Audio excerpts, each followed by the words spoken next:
Nah, demikian juga dengan ini. Nah, dari kedua persamaan ini karena ada 3 simpul utamanya, kemudian satu dipilih sebagai simpul acuan, maka ada 2 tegangan simpul yang harus dihitung karena tadi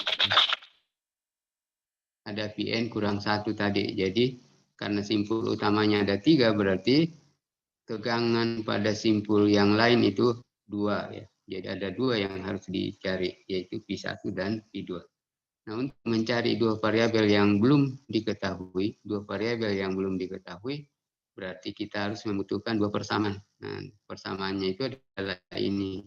Jadi persamaan 1 atau persamaan pada simpul 1, kemudian ini adalah persamaan pada simpul 2. Nah, dari kedua persamaan ini kita bisa menghitung P1 dan P2 bisa dengan substitusi, bisa juga dengan eliminasi, bisa juga dengan matriks.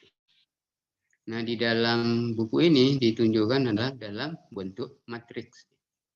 Jadi ini dirubah dalam bentuk matriks. Ini dirubah dalam bentuk matriks.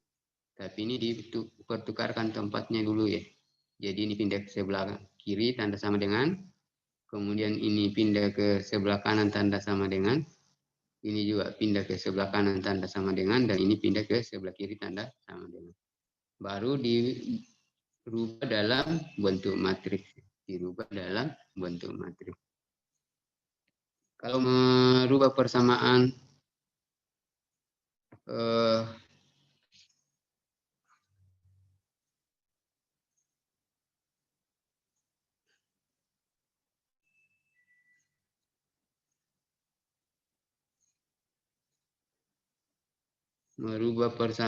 linear ke dalam bentuk matriks gimana?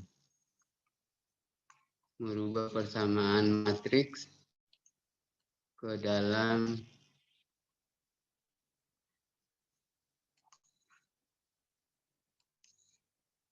persamaan linear ke dalam persamaan matriks gimana? Kalau matriks perkalian matriks itu gimana? Apa kalian?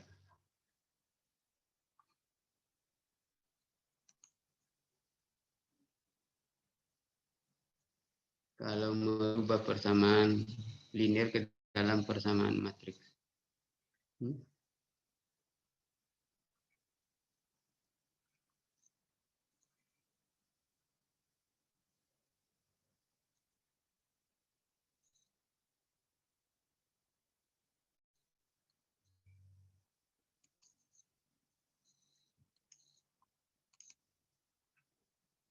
Bisa merubah persamaan linear ke dalam bentuk matriks.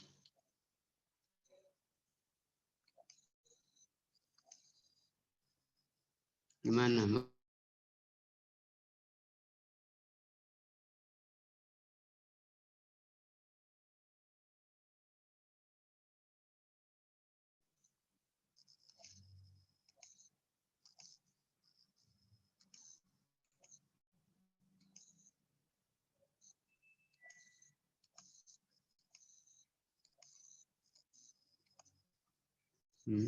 Ada yang tahu cara merubah dari persamaan linear ke persamaan matriks?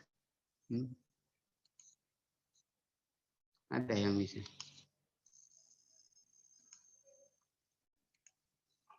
Nah, kalau persamaan ini saya rubah dalam bentuk matriks gimana? Kalau ini saya merubah dalam bentuk matriks, gimana merubahnya dalam bentuk matriks?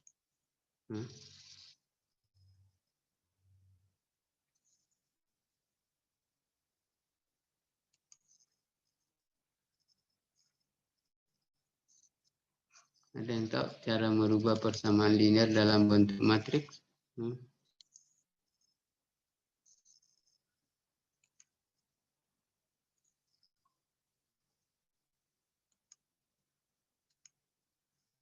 Ada yang bisa merubah dan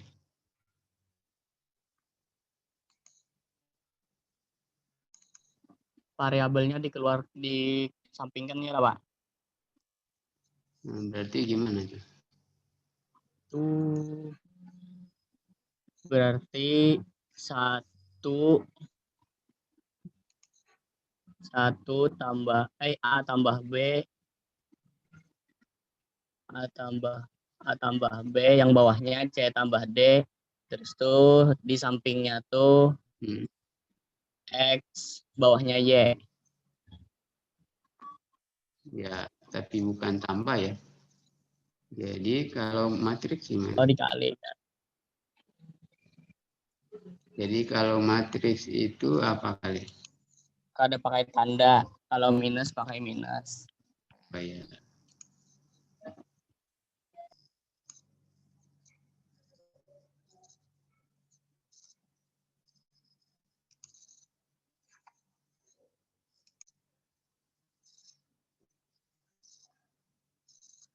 Berarti di sini ada A, baru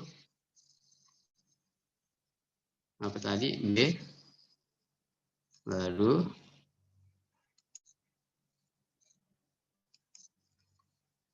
C, kemudian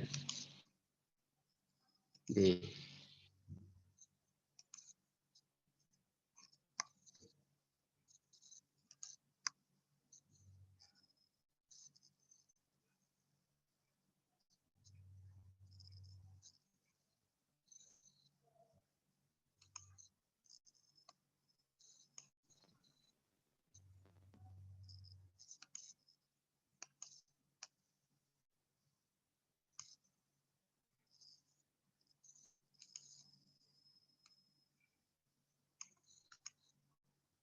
Nah, baru apa tadi?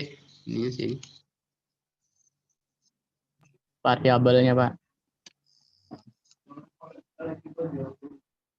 Ya, variabelnya. Jadi itu sama dengan apa tadi? Dikali dengan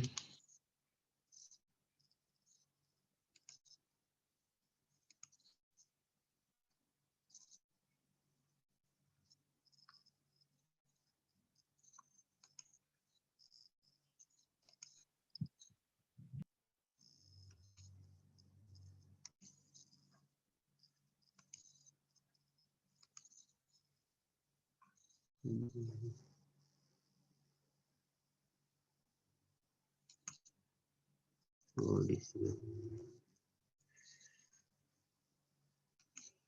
Sebentar.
Nah, jadi kalau kita mau merubah persamaan linear, jadi tadi itu kalau kita lihat berarti ini sama dengan Pi1, kemudian ini adalah Pi2, kemudian ini adalah I1 kurang I2. Kemudian yang disimpul 2 berarti ini sama dengan Pi1, ini sama dengan Pi2, kemudian ini adalah I2. Nah, jadi kalau merubah dari persamaan linear ke persamaan matriks itu adalah jadi baris kali apa namanya? Baris kali Kolom. ya kolom. Jadi baris kali kolom. Makanya kalau ini kita rubah ke persamaan linear berarti A kali X tambah B kali Y sama dengan M. Nah, sehingga kembali sama dengan ini. C kali X tambah D kali Y, D kali Y sama dengan N. Jadi kembali sama dengan ini. Jadi merubah dari persamaan linear ke matriks itu adalah baris kali kolom. Nah, kita kembali ke persamaan tadi. Nah, jadi ini persamaan ini tadi dirubah ke dalam bentuk matriks dengan seperti yang saya tunjukkan tadi. Nah, sehingga kita bisa menghitung berapa Pi1-nya, berapa Pi2-nya dari persamaan ini. Nah, kalau kita mau menghitung Pi1, berarti persamaan kolom pertama diganti dengan kolom paling kanan. Kalau kemudian dibagi dengan determinan dari resistansinya. Seperti ini kali ini dikurang ini kali ini. Jadi I1 itu sama dengan I1 kurang I2, kemudian baris kedua I2, kemudian ini tetap ya. Min G2 ditambah min G2, kemudian di bawahnya G2 tambah G3. Dibagi dengan ini G1 tambah G2 kurang atau min G2, kemudian min G2, kemudian G2 tambah G3. Nah, tinggal perkalian silang baru selesaikan. Jadi cari determinannya ya, baru kurangkan baru selesaikan. Nah, bentuk matriks ini bisa dengan menggunakan aturan Cramer ya, atau inversi matriks. Nah, sebagai contoh ya, supaya lebih mudah dipahami, kita pada gambar yang masuk pada gambar yang 33 ya. Nah, dengan cara yang sama tadi, karena kebetulan simpulnya sama, di sini ada 3, jadi ada simpul 1, simpul 2, dan simpul 3 atau simpul acuan. Nah, yang pertama adalah Anda harus mencari atau menerapkan hukum arus Kirchhoff pada simpul 1. Nah, demikian juga dengan simpul 2. Jadi, buat persamaan arus berdasarkan hukum arus Kirchhoff pada simpul 1. Ya, jadi persamaan pada simpul 1. Menurut hukum arus Kirchhoff, jumlah arus yang masuk sama dengan jumlah arus yang keluar. Nah, Anda tuliskan persamaan hukum Kirchhoff-nya. Kemudian simpul 2, menurut hukum Kirchhoff, jumlah arus yang masuk sama dengan jumlah arus yang keluar. Nah, berarti kalau kita lihat di simpul 1, gimana persamaannya menurut hukum arus Kirchhoff? Kalau melihat arah panahnya nih. Persamaan arusnya di sini gimana?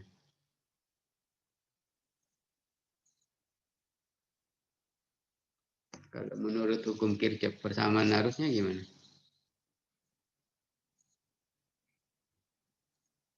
Yang di V1, V1.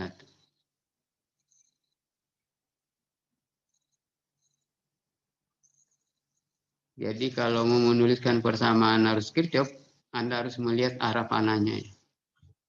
Jadi ada garis-garis, kemudian ada arah panahnya. Tapi nanti yang garis-garis ini Anda sendiri yang mengasumsikannya. Kebetulan karena ini contoh, jadi diberikan arah arusnya. Jadi nanti kalau misalnya ujian, Anda sendiri yang mengasumsikan. Misalnya mungkin Anda mau ini mau dibalik arahnya, ya. Kemudian ini masuk. Tapi kalau diselesaikan tetap hasilnya sama ya, tetap hasilnya. Nah, berarti di simpul 1 itu persamaan arus Kirchhoff-nya gimana?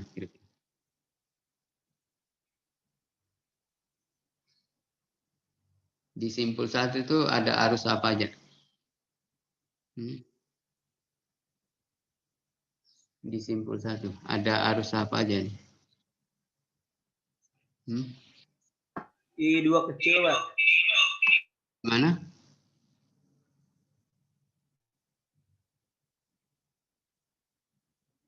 Simpul 1 gimana? Di simpul 1 ada apa? Ada aja arus apa aja yang ada di simpul 1? Sini. I2 kecil, Pak. Gimana? Yang I kecil 2 ada, Pak. Ya. Lihat ada tanda-tanda merah tuh, garis-garis merah. Ada garis merah yang masuk yang mana, yang keluar yang mana.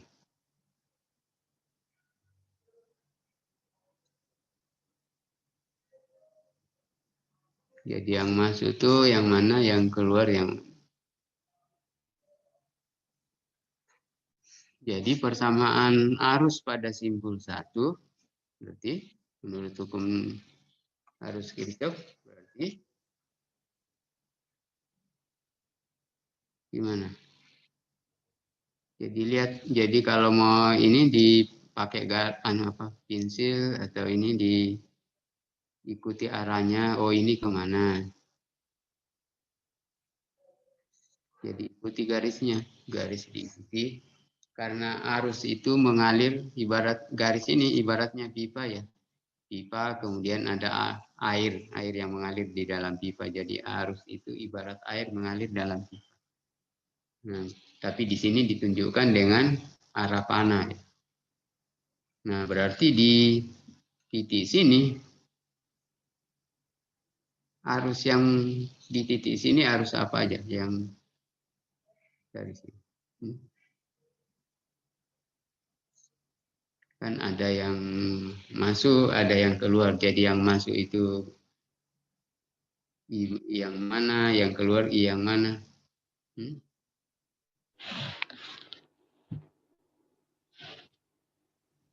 Jadi di P1 itu I yang masuk yang mana? I1 kecil, Pak. Ya, I1. Terus yang keluar? I2, Pak. Nah, I2 selain I2 masih ada? I3, Pak.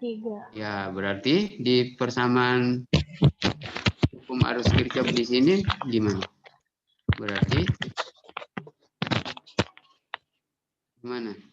Persamaan arus menurut hukum Kirchhoff di simpul 1. Berarti gimana tadi?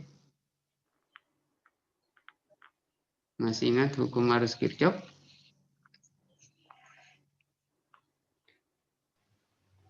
I1 besar sama dengan itu apa? Ini kan ISA. Jadi sesuai dengan simbolnya. Kalau tadi kan ada I1 besar. Kalau ini kan yang kecil semua. Berarti I1 kecil sama dengan tambah I1 2 tambah I1 3. Kirchhoff gimana? Kalau yang masuk diberi tanda positif, yang keluar diberi tanda negatif gimana? I1 sama dengan ya I1 ditambah I1 dikurangi 2 dikurangi 3. Ya, sama dengan? Sama dengan 0. Ya, sama dengan 0. Jadi, ya. Misalnya. Ya. Atau I1 sama dengan? I1 sama I1 sama dengan I2 tambah I3. Ya, I2 tambah I3. Tulis dulu. Dengan 0. Ya. Jadi kita harus melihat arah panahnya ya. Yang menuju ke titik 1 atau P1 itu yang mana. Kemudian yang meninggalkan P1 itu yang mana. Sudah? Kemudian kita pindah ke P2 atau di simpul 2. Lihat arah panahnya. Yang masuk, yang menuju ke P2 itu ini apa aja. Kemudian yang meninggalkan P2 itu I apa aja. Nah, jadi tulis lagi persamaannya di bawah.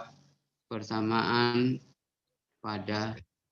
arus pada simpul 1. Simpul 2. Persamaan arus pada simpul 2. Nah, yang menuju pada simpul 2 tuh I apa aja? I2 sama I4. I4, Ya, Pak. ya, tulis dulu. Berarti I2 tambah I2 tambah I2 tambah I4 sama dengan yang meninggalkan simpul 2.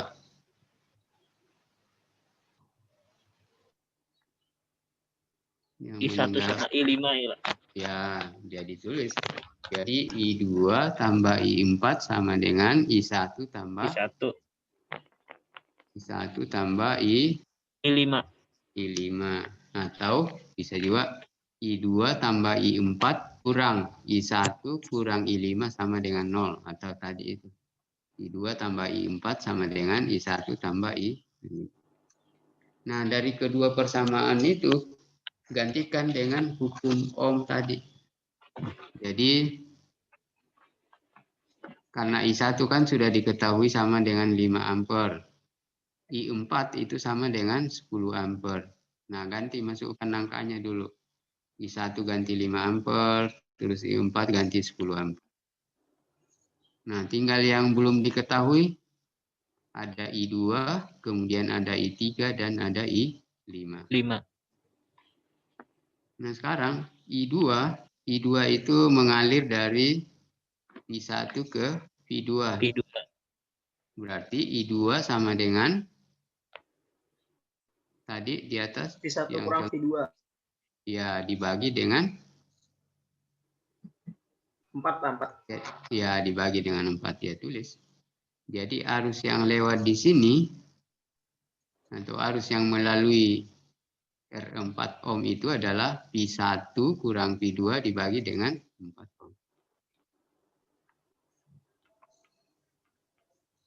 Nah, kemudian I3 ya, itu dari V1 ke reference acuan. Nah, di sini tegangannya 0, berarti I3 itu sama dengan V1 dikurang 0 dibagi dengan, jadi arus yang lewat di sini itu sama dengan tegangan di sini dikurangi tegangan di sini dibagi dengan 2 resisten. ohm.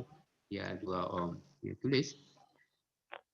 Kemudian nanti I5 berarti dia dari P2 ke reference ke simpul acuan. Berarti I5 itu adalah V2 dikurang 0 dibagi dengan 6 ohm.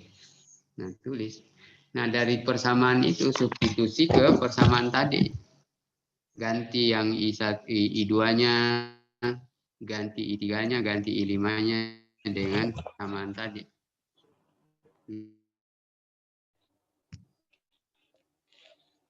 This meeting has been afraid. Jadi Anda ganti I2 tadi dengan I1 kurang V2 dibagi 4.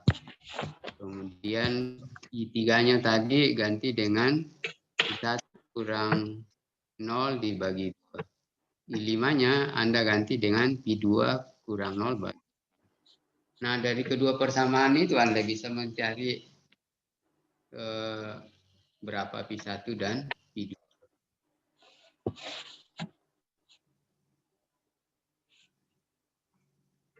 Nah, jadi kalau Anda buat persamaannya tadi, dia akan seperti ini. Jadi V1 kurang V4, yaitu I2.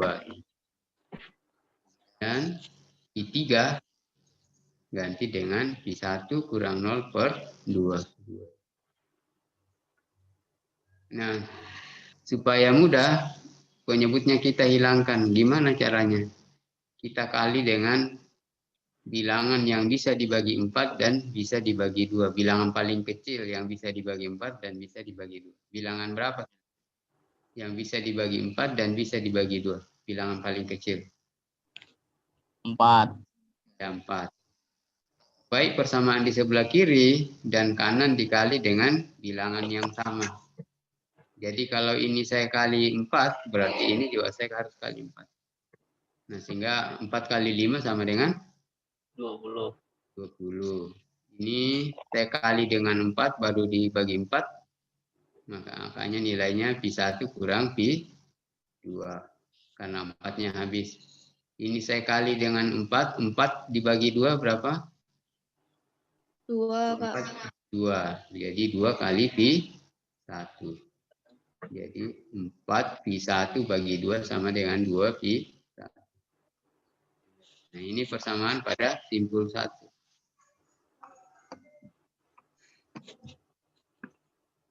Nah, kumpulkan yang ada Pi1-nya. Jadi Pi1 tambah 2 Pi1 menjadi 3 Pi1.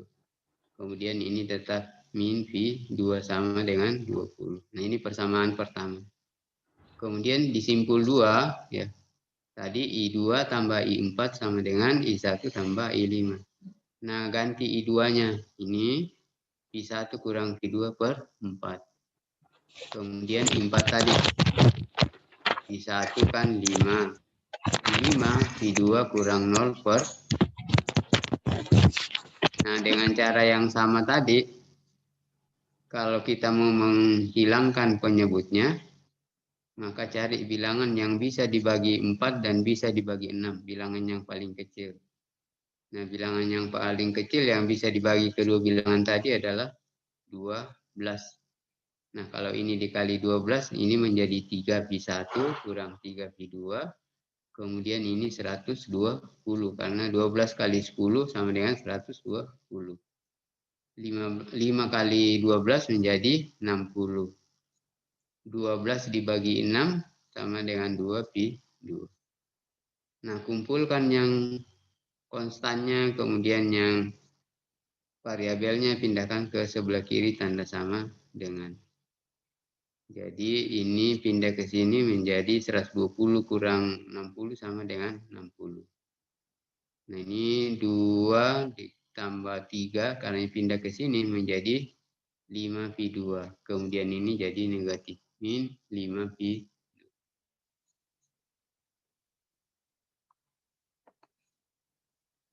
Nah, sehingga dapatnya adalah min 3 Pi5 min 3 Pi1 tambah 5 Pi2 sama dengan 60. Nah, dari kedua persamaan ini dengan ini, kita bisa menghitung berapa Pi1-nya dan berapa Pi2-nya. Karena kebetulan di sini 3 Pi1 dengan min 3 Pi1 berlawanan tandanya, ini bisa langsung dengan dijumlahkan. Jadi persamaan ini dijumlahkan dengan ini, sehingga ini hilang ya. Ini hilang. Nah, kalau min Pi2 tambah 5 Pi2 sama dengan berapa? 4 Min Pi2. Pi2, ya 4 Pi2. Atau Pi2 sama dengan 60 per 4. Ya, per 4. Berarti sama dengan berapa itu? 15. 15. Nah, masukkan ke sini untuk mendapatkan Pi3-nya. Pi1, Pi3. Masukkan ke sini untuk mendapatkan Pi1-nya. Berarti di sini 15. Jadi 3 Pi1 kurang 15 sama dengan 20. Atau 3 Pi1 sama dengan berapa itu? 35. Ya, 35. Berarti Pi1 sama dengan 35 per 3. ya, 35 per 3 atau sama dengan, ya, jadi sama dengan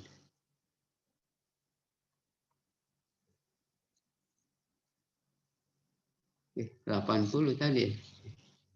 Oh ya, sebentar. Oh ya, 60 ditambah ini tadi ada yang salah. Ditambah 20 jadi 80 ya benar. Jadi 20 tambah 60 sama dengan 80. Sama dengan 80. Jadi V2 sama dengan 20. Jadi ini 40 sehingga hasilnya adalah 40 per 3 atau ini sama dengan 13,33. Nah, itu metode yang pertama ya, ini namanya eliminasi ya. Jadi menghilangkan salah satu variabel. Kemudian kalau matriks ya cara ini. Jadi ini koefisien dari P1. Kemudian koefisien dari P2 min 1. Min 1. Kemudian ini min 3 tadi sini. Min 3 P1. 3 P1. Kemudian 5 P2. 5 P2. Ya. Ini determinan dari ini adalah 12 ya. Kemudian P1 ini kolom paling kolom 1 diganti dengan kolom paling kanan ya. Kemudian kali silang 20 kali 5 dikurang 60 kali 1. Sehingga dapatnya 100 tambah 60 bagi 12 sehingga P1 13,33 volt.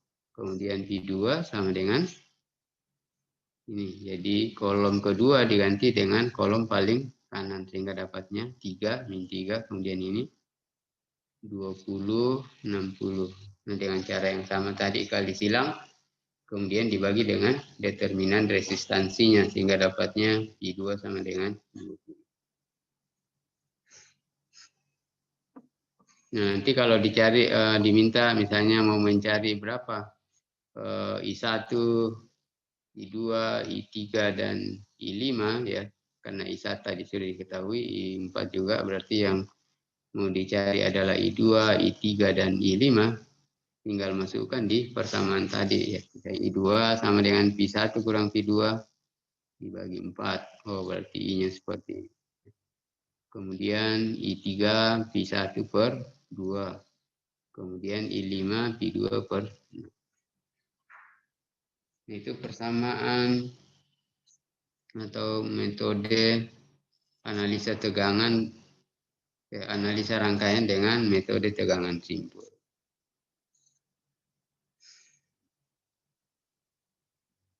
Nah, dengan contoh ini berikutnya Anda coba di rumah ya, ikuti langkah-langkahnya ya, dengan contoh yang kedua tadi ya. Kemudian bisa dengan eliminasi, bisa dengan matriks. Tapi kalau eliminasi, kalau sudah 3 kali 3 itu akan panjang jalannya ya. Nah, tapi kalau Anda menggunakan matriks itu lebih singkat ya dibanding dengan eliminasi tadi.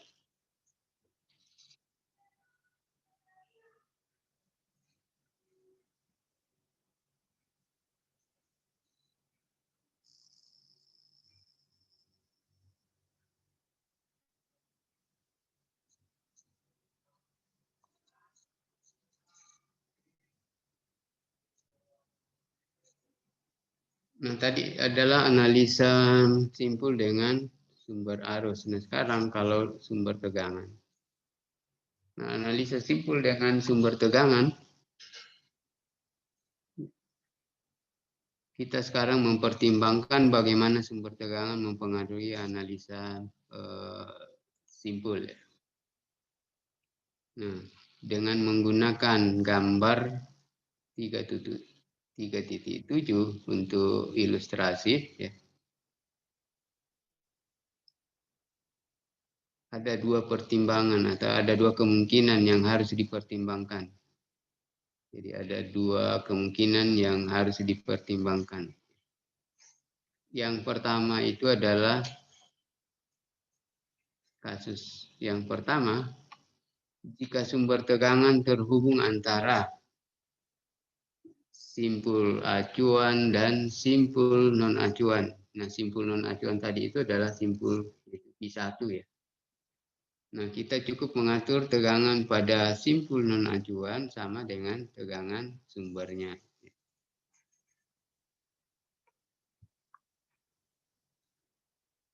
Nah, jadi pada gambar ini yang disebut tadi, jadi sumber tegangan menghubungkan antara simpul acuan atau referens dengan simpul non acuan. Nah, ini adalah simpul non acuannya. Maka tegangan pada simpul non acuan sama dengan tegangan sumbernya. Jadi tegangan di sini itu sama dengan 10 volt. Nah, dengan demikian analisa kita agak disederhanakan oleh pengetahuan tentang tegangan ini, tegangan di simpul ini.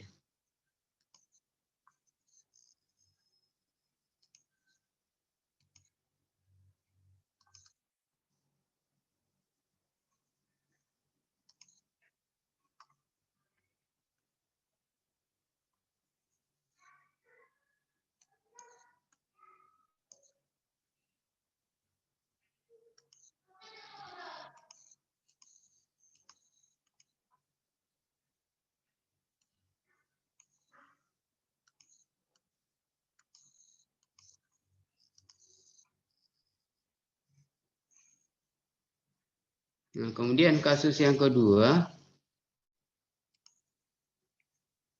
jika sumber tegangan tergantung atau tidak tergantung, ya, dependen atau independen, terhubung antara dua simpul non acuan,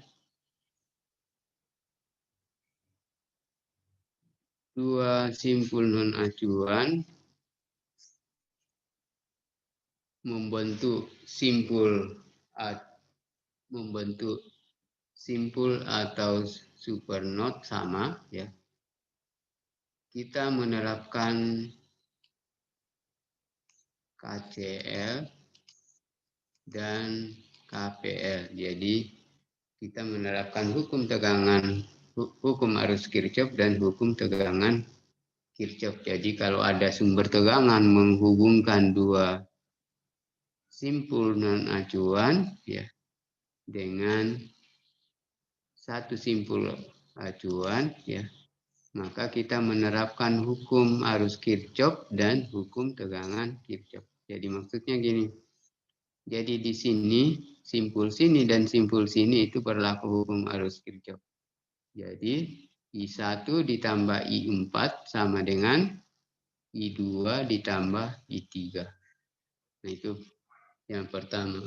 Kemudian di loop ini kita terapkan hukum tegangan Kirchhoff dengan memperhatikan polaritasnya. Jadi kalau saya menerapkan hukum tegangan Kirchhoff di sini berarti V5 ditambah V3 dikurangi dengan V2. Jadi V5 ditambah V3 dikurangi dengan V2 karena arah arusnya saya asumsikan seperti ini. Tapi kalau saya asumsikan seperti ini, berarti min V3 kurang 5 volt ditambah V2 sama dengan 0 atau 5 tambah V3 sama dengan V2.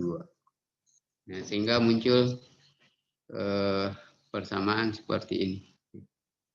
Jadi V2 kurang V3 sama dengan 5 karena tadi min V2 tambah 5 tambah V3 sama dengan.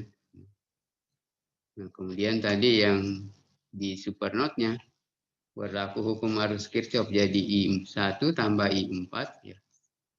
Jadi I1 tambah I4, jadi arus yang menuju simpul sama dengan arus yang meninggalkan simpul. Jadi arus yang dari sini, jadi arus yang dari sini ditambah dengan arus yang dari sini itu sama dengan arus yang keluar dari simpul sini ditambah dengan arus yang keluar dari simpul sini. Nah, sehingga berlaku ini. I1 tambah I4 sama dengan I2 tambah I3. Nah, dari persamaan ini kita ganti dengan hukum Ohm tadi. Jadi I1 itu dari mana? Oh, I1 dari V1 ke V2. Berarti V1 kurang V2 dibagi 2. I2 berarti V2 kurang 0 dibagi 8. I4, oh dari V1 ke V3 berarti I4 sama dengan V1 kurang V3 dibagi 4. Makanya di sini V1 kurang I4 itu adalah V1 kurang V3 dibagi 4. Kemudian I2. I2 dari V2 ke acuan. Simpul acuan berarti V2 dikurang 0 bagi 8. Jadi I2 sama dengan Pi2 kurang 0 dibagi 8. Kemudian I3. I3 itu dari sini berarti Pi3 kurang 0 bagi 6. Masukkan ke sini sehingga dapatnya kayak ini. Nah, supaya lebih mudah, ini kita samakan penyebutnya atau dikali dengan bilangan yang bisa dibagi oleh keempat bilangan ini. Itu bisa dibagi 2, bisa dibagi 4, bisa dibagi 8, dan bisa dibagi 6. Bilangan yang paling kecil ya, 24. Ya, 24. Jadi semuanya dikali 24. Nah, sehingga nanti persamaannya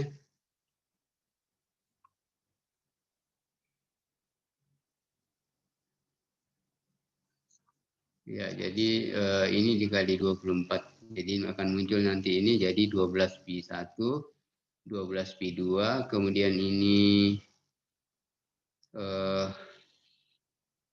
6 pi 1 kurang 6 pi 3, kemudian ini 3 pi 2, kemudian ini 4 pi 3. Nah, kumpulkan yang sama. Yang ada pi 1-nya dikumpulkan, yang ada pi 2-nya dikumpulkan, yang ada pi 3-nya dikumpulkan, baru samakan dengan 0. Nah, sebagai contoh di contoh 3.3 ya. Contoh 3.3.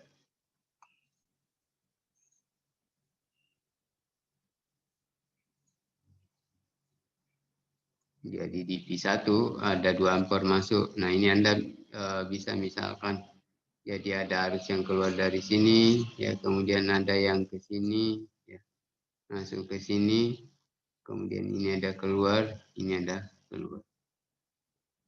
Jadi arusnya itu dari sini masuk ke sini, kemudian ada yang ke sini, ada yang ke sini. Nah, di sini berlaku super not. Jadi misalkan di sini adalah I1, kemudian yang ke ini adalah I2, ya. Kemudian yang ke sini adalah I3.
Nah, jadi contoh ini Anda ikuti ya langkah-langkahnya karena caranya sama dengan di atas tadi. Yes, jadi sudah dijelaskan. Nah, nanti dicoba di gambar 3.1 ya.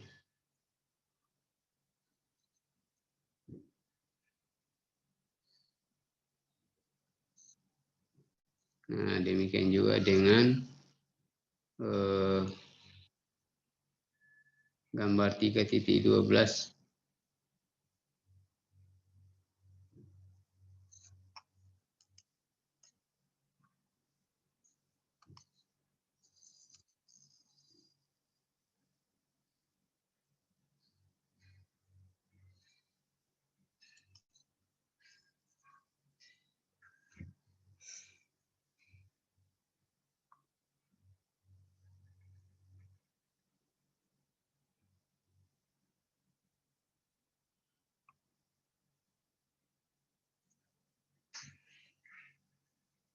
Nah, di sini itu berlaku supernode ya. Jadi nanti arus yang masuk ke sini itu akan sama dengan arus dari sini dan arus sini ya. Demikian juga yang ke sini. Jadi arus dari sini itu sama dengan arus di sini ditambah arus sini ditambah arus yang ke sini.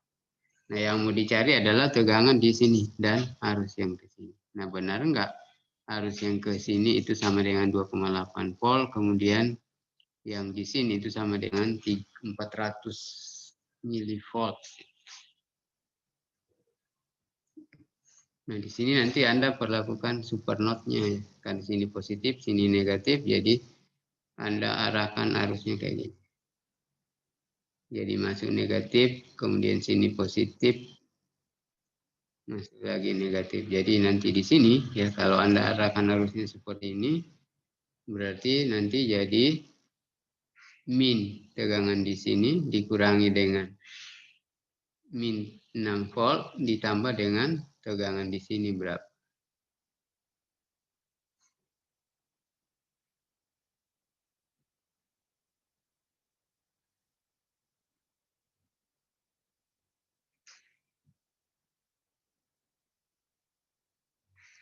Nah, sebenarnya ini tanpa menghitung arus di sini ya, itu bisa dengan karena sudah ada jawabannya di sini, tinggal menguji sebenarnya. Jadi arus ini dikali dengan ini ya. Berarti ini nanti jadi min 6 volt ditambah dengan tegangan di sini. Benar enggak? Min 600. Jadi kalau ini dikali 2 berapa? 2,8 kali 2 berapa? 5,6. Nah, 5,6 volt. Berarti min 6 ditambah 5,6 berapa itu?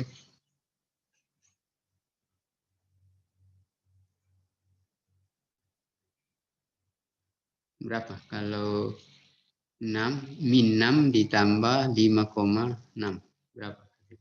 Min Min 0,4, 0,4 volt. Dibawa ke milivolt menjadi min 400 volt. Jadi sebenarnya sudah terjawab dari sini. Cuma Anda menghitung arusnya di sini benar enggak 2,8. Nah, dengan cara ini tadi. Jadi arus yang dari sini itu sama dengan arus dari sini ditambah arus di sini ditambah arus di sini. Nah, berarti tegangan di sini dikurangi tegangan di sini dibagi dengan ini untuk I. Kemudian tegangan di sini untuk arus yang dari sini. Berarti tegangan di sini dikurangi dengan tegangan di sini dibagi dengan 6. Kemudian arus yang dari sini berarti tegangan di sini dikurangi tegangan di sini dibagi dengan 3. Nah, kemudian tegangan di sini, jadi arus yang dari sini itu sama dengan Pi14 dikurangi dengan tegangan di sini V1. karena berlaku super not tadi.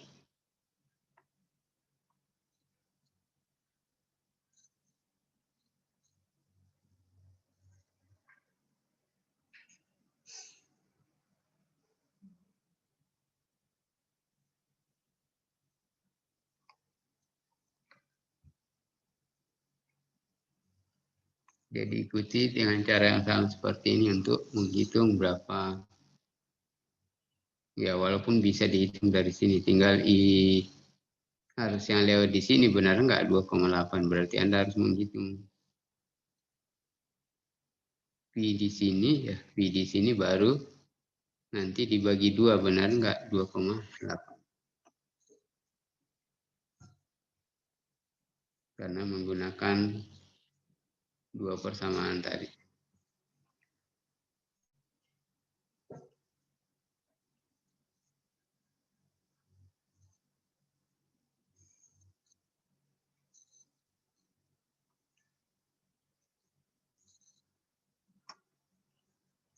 Nah, kita lanjut ke supaya sama dengan kelas B, analisa arus mata jala atau mesh. Ya.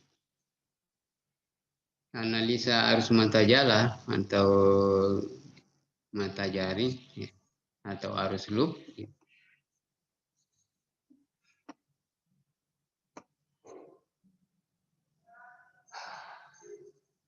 Kita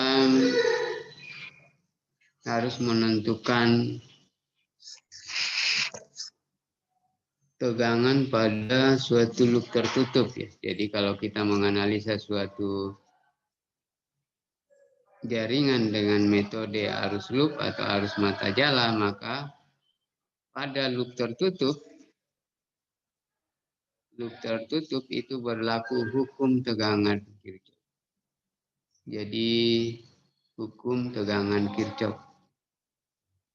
Jadi dalam loop tertutup hanya berlaku hukum tegangan Kirchhoff dan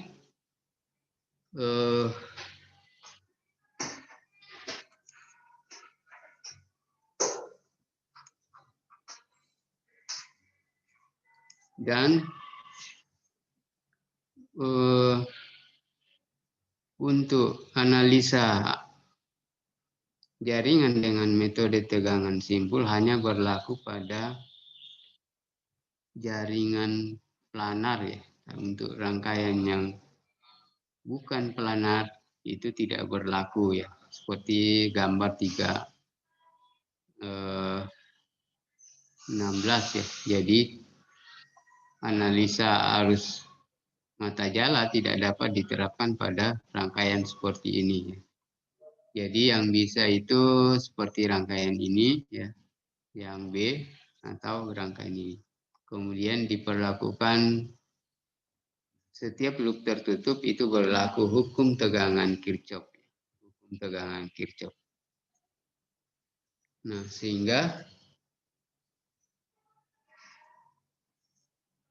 untuk menghitung arus pada setiap loop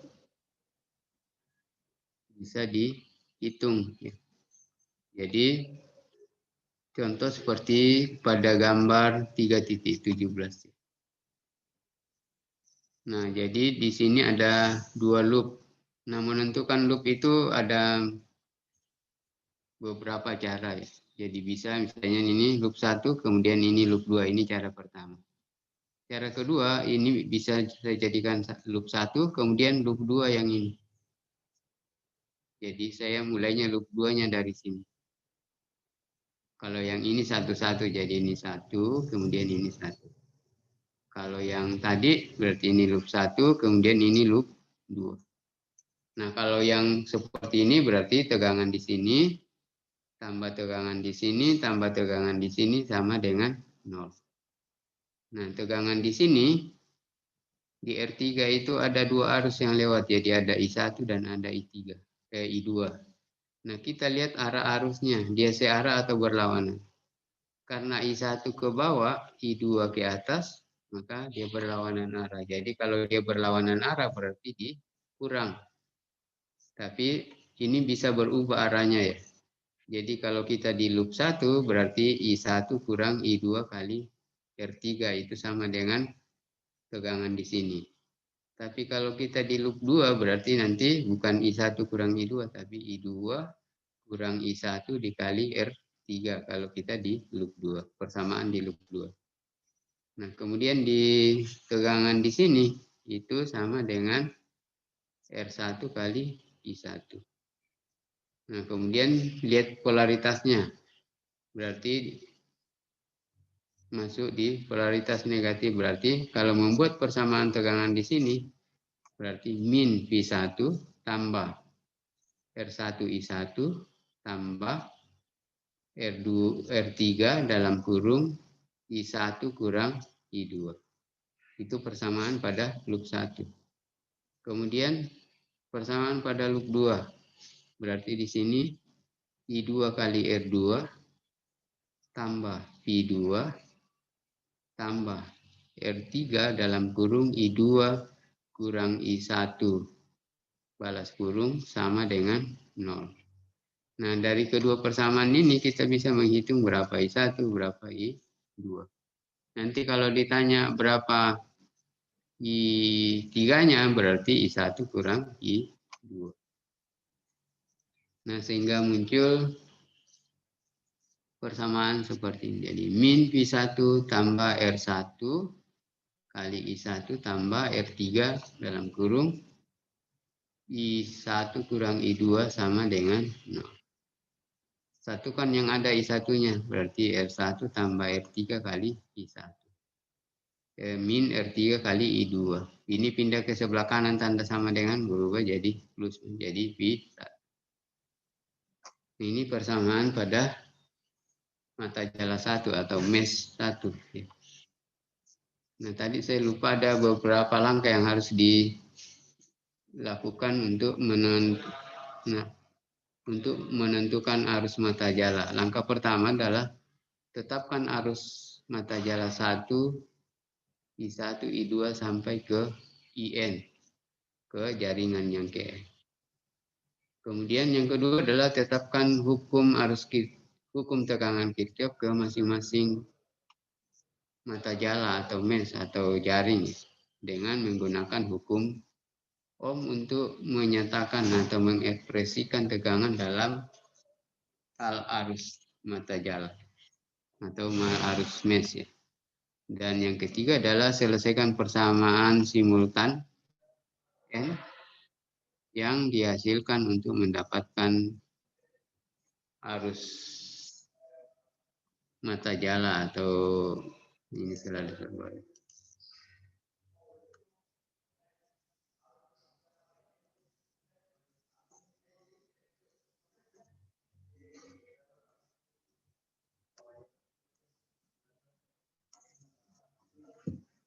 Nah, dari persamaan di atas, dari rangkaian di atas kita dapatkan persamaan seperti ini.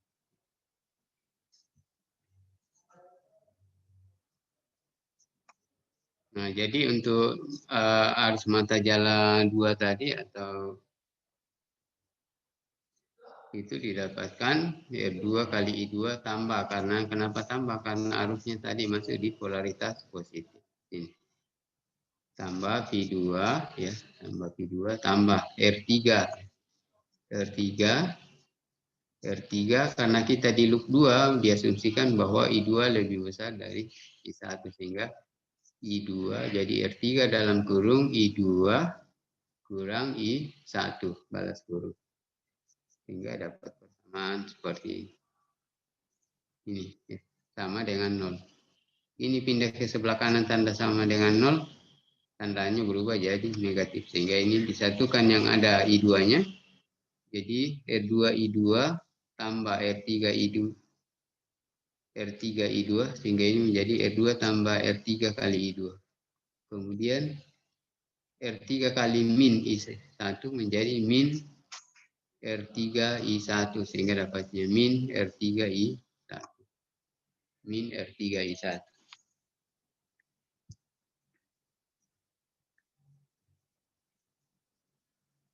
Nah, jadi ini adalah dari kedua persamaan ini kita bisa menghitung arus pada setiap loop. Jadi arus di loop 1 nanti bisa dihitung dan arus di loop 2 juga dapat dihitung dengan cara bisa dengan eliminasi, bisa dengan substitusi, atau bisa juga dengan matriks dengan cara yang sama tadi.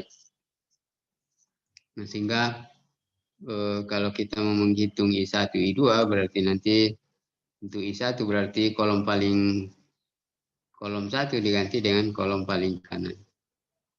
Kemudian dibagi dengan determinan dari resistansi. Kemudian I2 berarti kolom kedua diganti dengan kolom paling kanan. Kolom 1 tetap. Yang diganti adalah kolom 2. Kemudian cari determinannya, kemudian dibagi dengan determinan dari resistansi. Nah, jadi itu adalah cara analisa rangkaian dengan metode arus mata jala atau loop. Nah, contoh 35 ya, di sini ada dua sumber ya dihubung pada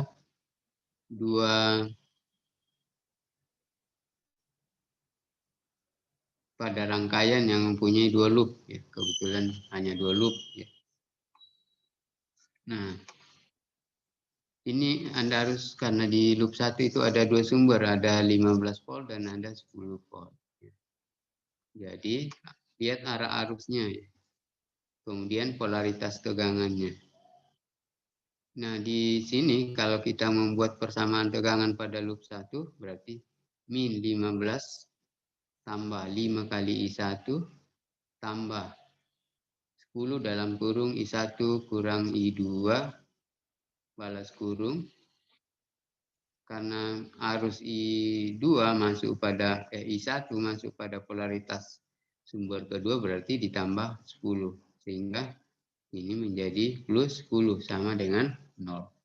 Jadi saya ulangi, karena arusnya untuk sumber 1 masuk dari polaritas negatif sehingga diberi tanda min 15. Kemudian ditambah 5 kali I1. Kemudian ditambah 10 karena ini dilalui oleh dua arus yaitu I1 dan I2. Dan kita di loop 1 berarti I10 dalam kurung I1 kurang I2 balas kurung. Sehingga ini menjadi 10 dalam kurung I1 kurang I2 balas kurung. Ditambah dengan, karena arus I1 masuk polaritas positif dari 10 volt berarti diberi plus 10 volt. Sama dengan 0. Nah, kumpulkan yang sama, kemudian satukan yang konstan, kemudian dibagi, ya, sehingga dapatnya ini menjadi 3I1 kurang 2I2 sama dengan 1. Karena kalau ini digabung ya, 10 min 15 tambah 10 menjadi min 5. 5 dibagi min 5 bagi 5 sama dengan 1. 15 I1 jadi 5 tambah 10 15 I1. 15 bagi 5 jadi 3I. Kemudian 10 min 10I min 10I2 dibagi 5 sama dengan min 2I. Jadi ini adalah persamaan arus mata jala pada loop 1. Kemudian di loop 2. Kalau saya membuat persamaan tegangan pada loop 2 berarti min 10 karena arus I2-nya masuk dari polaritas negatif. Jadi min 10 tambah 10 dalam kurung I2 kurang I1. I2 kurang I1. Ditambah 6 kali I2. 6 kali I2. Tambah 4 kali I2. Sehingga seperti ini persamaannya. Nah, satukan yang ada I2-nya. 6 tambah 4, 10. Tambah 10 berarti 20. Kemudian ini pindah ke sebelah kanan tanda sama dengan berubah jadi plus 10. Atau bisa juga tetap jadi ini 20I2 dikurang 10I1 kurang 10 sama dengan 0. Atau I1 saya pindahkan ke sebelah kanan tanda sama dengan menjadi 10I1. sama dengan 20I2 kurang 10. Kemudian saya bagi 10 menjadi 1I1 sama dengan 20I2 dibagi 10 menjadi 2I2. Kemudian kurang 10 dibagi 10 menjadi min 1. Sehingga ini adalah persamaan pada arus pada loop 2. Ya, jadi persamaan tegangannya ini kemudian ini dinyatakan dalam persamaan arusnya. Nah, karena di sini I1 sudah diketahui, nah ini bisa dengan substitusi. Anda tinggal substitusi nilai I1 pada persamaan ini. Jadi 3 dalam kurung 2I2 kurang 1 balas kurung. Berarti nanti menjadi 6I2 kurang 3 kurang 2I2 sama dengan 1. Atau ya 6 kurang 2 berarti 4. Ya. Kemudian 3 min 3 pindah ke sebelah kanan tanda sama dengan menjadi 4 ya. Jadi I2 sama dengan 4 dibagi 4. Ya, atau sama dengan 1. Nah, berarti I2 sudah dapat sama dengan 1 ampere, substitusi ke sini untuk mendapatkan I1. Berarti 2 kali 1 sama dengan 2, kurang 1 sama dengan 1. Jadi I1 sama dengan 1 ampere. Atau dengan menggunakan matriks ya, dengan cara seperti ini.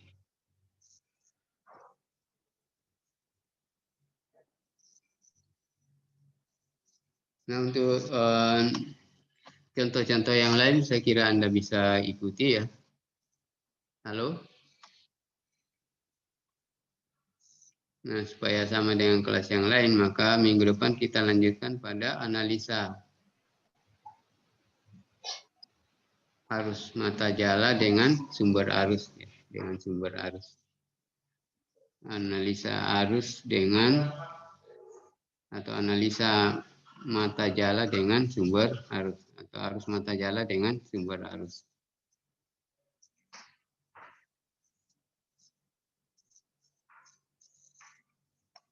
Untuk pertemuan kali ini saya akhiri. Sampai ketemu minggu depan. Itu ada pertanyaan? Materinya, Pak. Oh ya, nanti saya emailkan ke ketua kelasnya ya. Dan dipelajari ya. Sekian dan terima kasih pertemuan kita hari ini.